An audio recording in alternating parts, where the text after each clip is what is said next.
Anak kembali di Breaking News pemirsa, Perdana Menteri Pakistan Shehbaz Sharif berangkat menuju Swiss, tempat delegasi Amerika dan Iran akan mengadakan pertemuan. Perdana Menteri Pakistan Shehbaz Sharif akan menghadiri pertemuan antara Amerika Serikat dan Iran.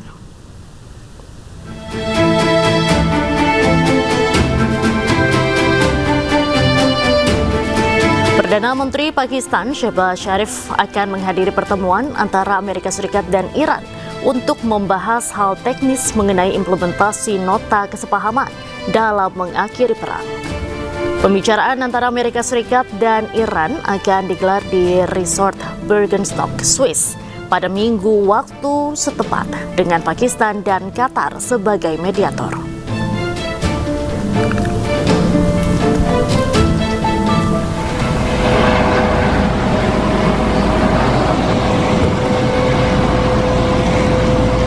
Sementara itu Sabtu malam, konvoi kendaraan delegasi Iran melintas di kawasan Resort Bergenstock di Walden, Swiss menuju hotel.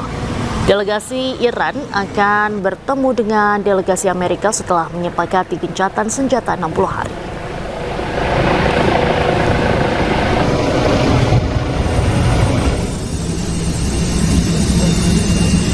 Sebelumnya delegasi Minap 168 Iran mendarat di Bandara Zurich, Swiss pada Sabtu malam waktu setempat. Setibanya di bandara, delegasi Iran menyapa para pejabat negara Swiss. Negosiasi awalnya akan berlangsung pada hari Sabtu, tetapi ditunda setelah pertempuran kembali terjadi antara Israel dengan Hizbullah di Lebanon.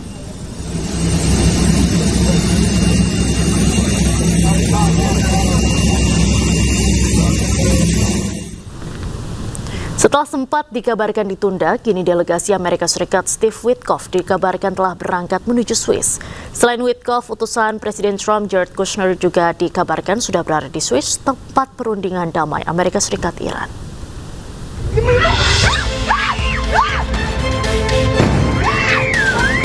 Perwakilan Amerika Serikat Steve Witkoff dilaporkan tengah dalam perjalanan menuju Swiss, tempat perundingan Amerika Serikat dengan Iran. Utusan Presiden AS Donald Trump, Jared Kushner, juga dilaporkan sudah berada di Swiss.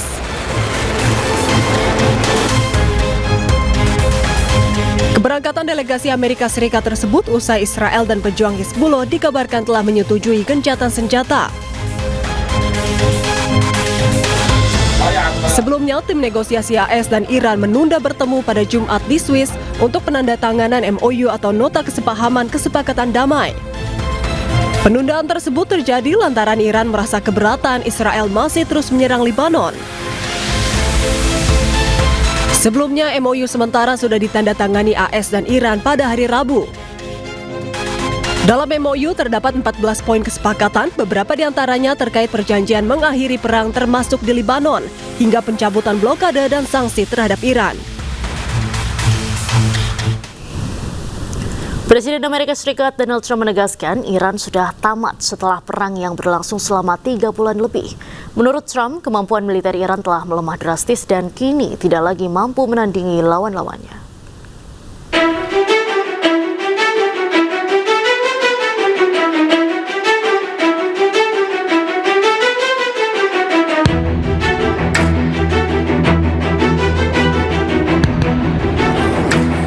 Presiden Amerika Serikat Donald Trump menegaskan Iran sudah tamat setelah perang yang berlangsung selama beberapa bulan. Menurut Trump, kemampuan militer Iran telah melemah drastis sehingga negara itu berada dalam posisi yang jauh lebih lemah dibandingkan sebelum konflik. Trump menegaskan Iran kini tidak lagi memiliki kekuatan militer yang mampu menandingi lawan-lawannya. Perang memberikan pukulan telak terhadap kekuatan pertahanan Iran. Angkatan udara dan angkatan laut Iran praktis sudah tidak berfungsi lagi akibat konflik tersebut. Berbagai sistem pertahanan utama Iran juga telah hancur. Peralatan anti pesawat, radar, serta banyak perangkat militer lainnya disebut telah musnah selama perang berlangsung. The greatest military anywhere in the world, and you saw that in Iran, where in 1 week, virtually, we knocked out their entire Navy, their entire Air Force, their anti-missile weapons, their radar. We knocked out everything. Now, some of the fake news would say, oh, we didn't do it fast enough or something. We took about a week. We're a little spoiled by Venezuela, but equal, I would say equal. And now we have an agreement that was signed last night, and it's 60 days. They have to make a deal, otherwise we will do things that won't make them happy, but I don't think it's going to get to that. I think it's going to be very good. Remember, if we do that, then all of a sudden you're not going to have the oil flowing out of the strait too quickly, because people that own billion-dollar ships don't love missiles flying over them, don't love mines all over the water. And this is going to be amazing what's happening now, because we have the greatest economy that we've ever had. Amerika Serikat dan Iran akan melanjutkan putaran negosiasi lanjutan selama setidaknya 60 hari untuk membahas isu krusial seperti program nuklir. Trump dan Presiden Iran Masoud Pezeshkian menandatangani nota kesepahaman MOU secara elektronik pada Rabu malam. Kesepakatan itu membuat 14 poin yang bertujuan mengakhiri perang yang pecah sejak 28 Februari dan turut melibatkan Israel. Berdasarkan MOU tersebut, Amerika Serikat dan Iran sepakat menggelar perundingan selama sedikitnya 60 hari guna mencapai kesepakatan final mengenai program nuklir Iran serta pencabutan sanksi internasional. Meski proses diplomasi telah dimulai, Trump tetap menegaskan Iran memasuki meja perundingan dalam kondisi yang sangat lemah setelah mengalami kerugian besar di bidang militer selama konflik berlangsung.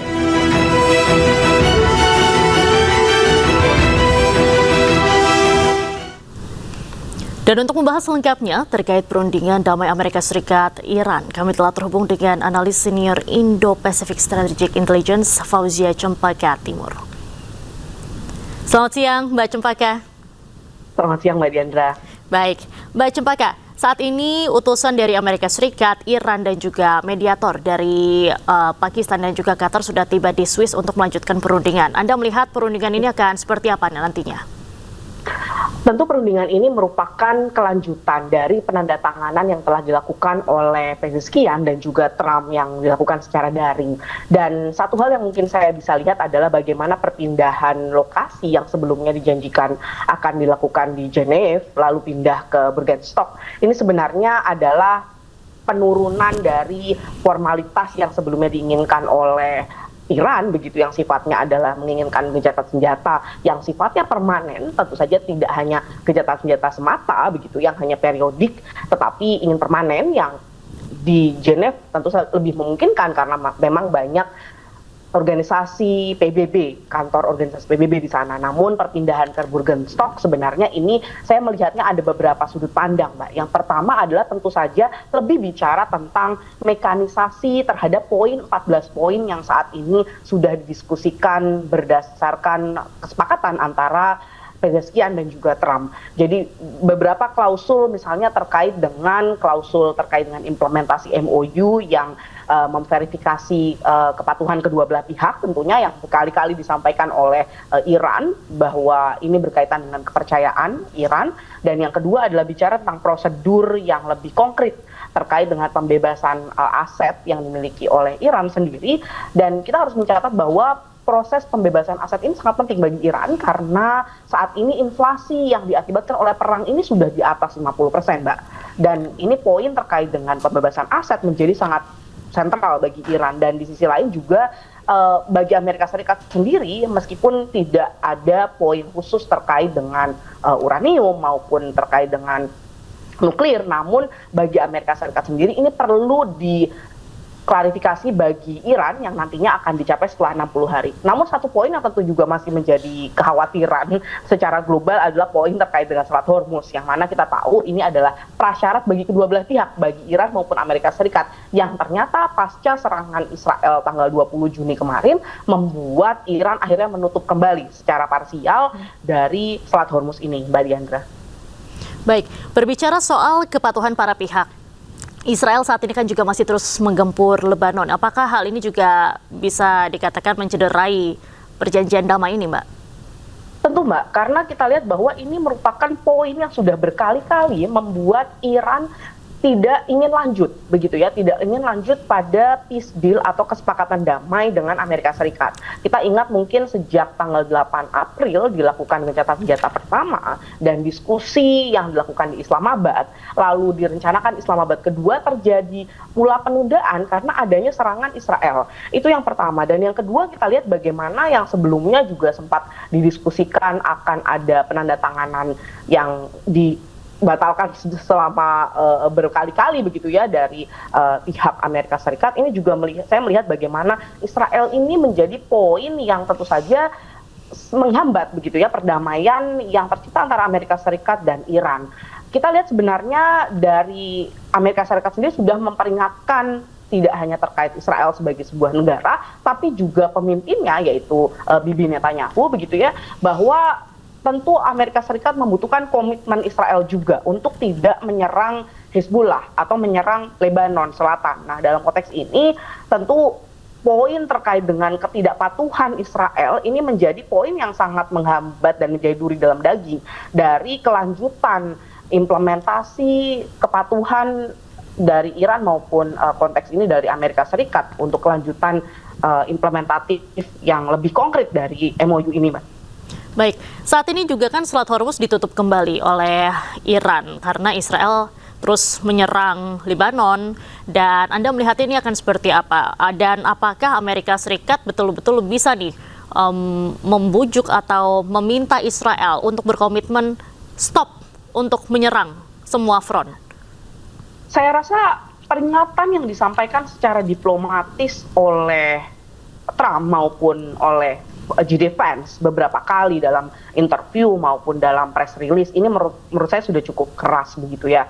Terlebih saat ini pun secara domestik ini sudah ada dorongan yang sangat besar begitu bagi pimpinan di Amerika Serikat, baik presiden maupun di Kongres, untuk mengurangi dukungan terhadap Israel jika memang Israel tidak mau mendengarkan apa yang disampaikan oleh Amerika Serikat. Karena kalau kita tahu, Mbak, dari sekitar 140 billion US dollar anggaran yang dimiliki oleh Israel sendiri, sebenarnya ada sebagian besar yang cukup juga sebagian dari anggaran tersebut sebenarnya diberikan oleh Amerika Serikat, yang artinya prioritas Pentagon salah satunya adalah mendanai persenjataan Israel. Nah, dalam konteks ini, jika statement yang sifatnya diplomatik yang diberikan oleh JD Vance maupun Trump bereskalasi menjadi penghentian bantuan dana yang selama ini mengucur sejak tahun 2019, Mbak, ke Israel, maka ini akan jadi bom waktu begitu ya bagi Israel sendiri, karena kita tahu bahwa jika statement saja yang dikeluarkan oleh pimpinan Amerika Serikat mungkin tidak akan berdampak terlalu besar, dampaknya hanya sifatnya negosiasi dan politis saja begitu ya, Mbak ya, dalam konteks ini. Tetapi jika ini bereskalasi pada misalnya penghentian pendanaan ataupun pengutamaan, karena juga sudah ada diskusi dan sudah ada ketidakterimaan begitu ya dari beberapa aliansi negara-negara yang bersekutu dengan Amerika Serikat, mengapa Israel diprioritaskan begitu ya dalam konteks pendanaan ini begitu. Nah, dalam konteks ini tentu jika bereskalasi ke dalam penghentian anggaran atau pendanaan bantuan ke Israel, tentu ini akan kontraproduktif juga bagi Israel. Dan saya rasa satu-satunya cara bagi Israel saat ini adalah bekerja sama bukan dengan Iran, memang karena itu mungkin poin yang tentu masih sangat jauh panggang dari api, tetapi bekerja sama dengan pemerintah Lebanon, meskipun dianggap berkali-kali dalam statement pemerintah Israel, mereka menganggapnya bahwa pemerintah Lebanon terutama militernya masih belum cukup kuat untuk menghadapi Hezbollah, Mbak Diandra. Baik, menyinggung soal statement dari pemimpin Amerika Serikat tadi, salah satunya ini kan ada statement dari Presiden Trump yang menyebut Israel ini akan hancur lebur tanpa dukungan dari Amerika Serikat. Apakah ini bisa dibilang menunjukkan keretakan antara Amerika Serikat dan Israel, Mbak Cempaka? Betul Mbak Diandra. Jadi ini tidak hanya dilihat oleh analis yang Timur Tengah maupun analis dari luar begitu ya, tapi analis dari Amerika Serikat sendiri pun, laporan-laporan dari think tank dari Amerika Serikat pun sendiri melihat bagaimana ini adalah bentuk cracking atau bentuk patahan kerjasama yang selama ini sudah sangat erat begitu ya. Bahkan tadi saya sampaikan secara historis, secara sejarah, Amerika Serikat punya budget tersendiri untuk mendukung atau menjual persenjataannya ke Israel. Nah, dalam konteks ini, jika statement terkait dengan Trump ini dieskalasi dalam bentuk konkret yang artinya penghentian senjata, penghentian penjualan senjata ke Israel, penghentian prioritas pendanaan, bantuan ke Israel, maka tentu ini akan membuat Israel semakin terkucil begitu, karena beberapa kali disampaikan tidak hanya oleh Trump, tapi juga ditekankan oleh JD Vance bahwa saat ini Israel sudah sangat terpojok begitu ya, tidak memiliki lagi sekutu yang cukup kuat di regional. Dan dalam konteks ini, jika Israel justru malah menyerang, dalam tanda kutip merugikan Amerika Serikat dalam negosiasi yang sudah saat ini sedang dimatangkan dengan Iran, maka justru Israel akan semakin terkucil. Di sisi lain, Mbak, kita juga harus tahu bahwa saat ini perjanjian gencatan senjata antara Lebanon dan Israel itu masih berlaku dan masih di bawah mediasi dari Amerika Serikat sendiri. Jadi bisa kita bayangkan sama-sama jika Amerika Serikat sebagai mediator tidak memiliki kekuatan kredibilitas untuk menghentikan serangan Israel ke Lebanon, maka tentu poin kredibilitas Amerika Serikat sendiri pun secara global akan menurun. Yang artinya ini akan menjadi poin yang buruk pula secara domestik bagi kepemimpinan Trump di dalam negeri, Mbak Diandra. Baik. Kalau memang Israel saat ini sudah merasa posisinya terpojok atau terancam, apakah mereka ini akan malah makin menyerangkah atau bagaimana nih, Mbak? Mereka seperti ingin mengamankan posisinya. Saya lihat memang ada beberapa pola yang menunjukkan bahwa Israel dalam hal ini merasa terpojok dan akhirnya justru mengeskalasi serangan dan sifatnya semakin tidak bisa terkalkulasi begitu. Kita lihat bahwa serangan terakhir di tanggal 20 Juni kemarin begitu ya, dilakukan pasca pengumuman penandatanganan secara elektronik antara Trump dan Pezeshkian. Yang artinya ini sebenarnya Israel ini ingin menyerang Hizbullah dan melakukan quick wins sebenarnya seperti itu ya, agar sebelum 60 hari ini berakhir begitu ya, atau bahkan sebelum pertemuan yang dilakukan oleh Amerika Serikat dan Iran di Bergenstock, Swiss beberapa hari ke depan ini akan dilakukan, ini dia ingin melakukan penguasaan teritorial yang lebih cepat. Karena jangan lupa, Mbak, ada satu poin yang juga disampaikan Trump terkait dengan poin penyerangan ke Lebanon oleh Israel adalah bahwa jika Israel cannot put the act together, yang artinya tidak bisa mematuhi poin-poin gencatan senjata yang telah ditetapkan, maka justru Amerika Serikat akan mendukung Syria untuk mengamankan Lebanon.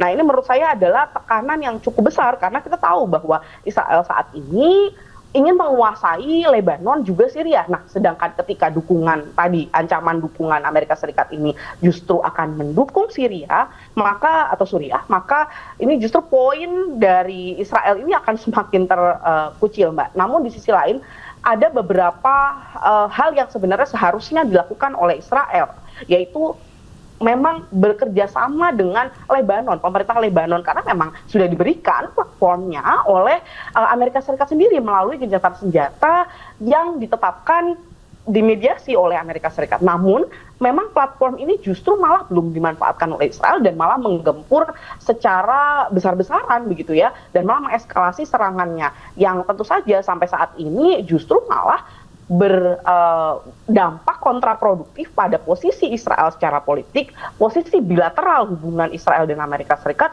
maupun posisi Bibi Netanyahu sendiri secara politik, Mbak, di dalam negeri. Baik, terima kasih Mbak Cempaka sudah bergabung dengan Breaking News iNews TV siang hari ini. Salam sehat selalu, Mbak, selamat beraktivitas kembali. Pemirsa, Breaking News masih akan kembali usai jeda, tetaplah bersama kami.